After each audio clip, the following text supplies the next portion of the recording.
Welcome to Florence. Florence is the magical city home to the Renaissance, the Medici family, and surrounded of course by the beautiful Tuscan countryside. This time on AndyAllOver, we're going to show you how to spend 3 full days in Florence, Italy. From the world famous Duomo, Renaissance art, and wine tasting in the countryside, I've got you covered. Let's get to it. Day 1 is your arrival day in Florence, and once you get checked into your accommodation, you're going to be on the hunt for some food. Let's start by crossing the Ponte Vecchio, which is one of Florence's most well-known landmarks with lots of shops and great views of the Arno River. The piazza we'll post up at is the Piazza Santo Spirito.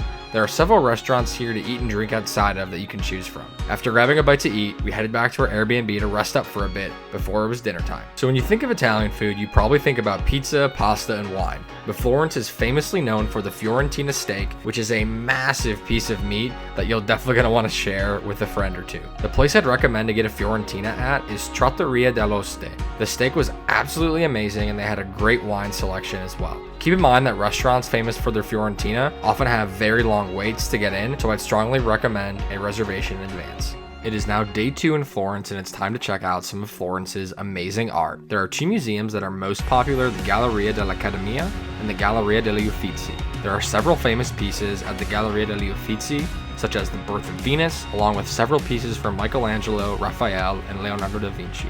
If you love Renaissance art, then the Uffizi Gallery is going to be a blast for you. After the Uffizi, we headed over to the Accademia. The main focus of the Galleria dell'Accademia is the David sculpture. Seeing the David in person is a mesmerizing experience given the size of the statue and the light shining in from the ceiling window. There is so much art to see in Florence, so make sure to book your tickets in advance for the popular museums like the Uffizi and the Accademia.